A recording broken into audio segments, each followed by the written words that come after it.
नमस्कार शेतकरी मित्रांनो, कांदा उत्पादक शेतकरी बांधवांसाठी आजच्या क्षणाची सर्वात महत्त्वाची आणि मोठी बातमी. कांदा संदर्भातील कांद्याच्या भावात तेजी येणार, वाढ होणार का, त्या संदर्भातील महत्त्वाची अपडेट बातमी आपण एवढीच्या माध्यमातून जाणून घेण्याचा प्रयत्न करणार आहोत. तर महाराष्ट्रातील तमाम कांदा उत्पादक शेतकरी बांधवांना एकच विनंती, व्हिडिओ शेवटपर्यंत बघा. अतिशय महत्त्वाचा व्हिडिओ जर आवडला तर नक्कीच लाईक करा. विसरू नका. चॅनलवरती नवीन असाल तर हवामान आपल्या यूट्यूब चॅनलला सबस्क्राईब करायला विसरू नका.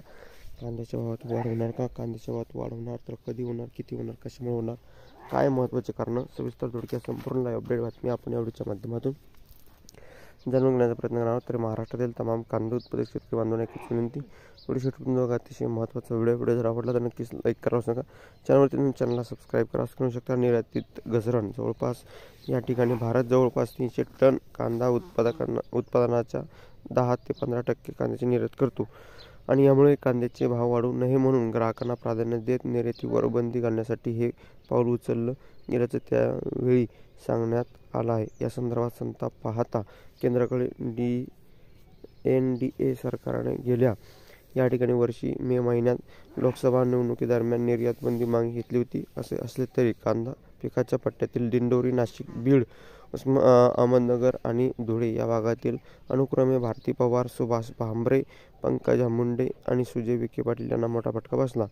उन्हाळी कांद्याचे पीक या ठिकाणी बघितलं तर 10 लाख हेक्टरवर पोहोचले असतानाच अशा प्रकारे त्यावर 20% निर्यात शुल्क लावणे हे व्यापाऱ्याला जोरदार फटका देणारे आहे असे म्हणत व्यापाऱ्यांनी सरकारवर टीका केली आहे.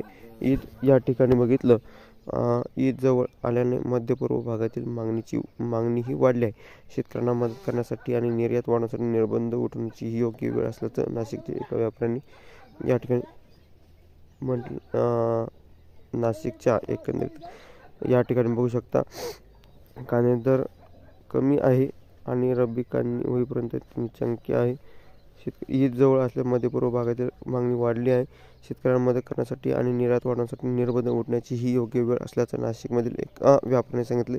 20 एकर जमिनीवर कांद्याच्या कापणीबाबत चिंता व्यक्त करताना कांद्याचे दर कमी आहे आणि रब्बी काढणी होईपर्यंत ते नीचांकी पातळीवर पोहोचले असे रयत क्रांती सेनेचे नाशिक युनिटचे प्रमुख दीपक पगार यांनी म्हटलं आहे.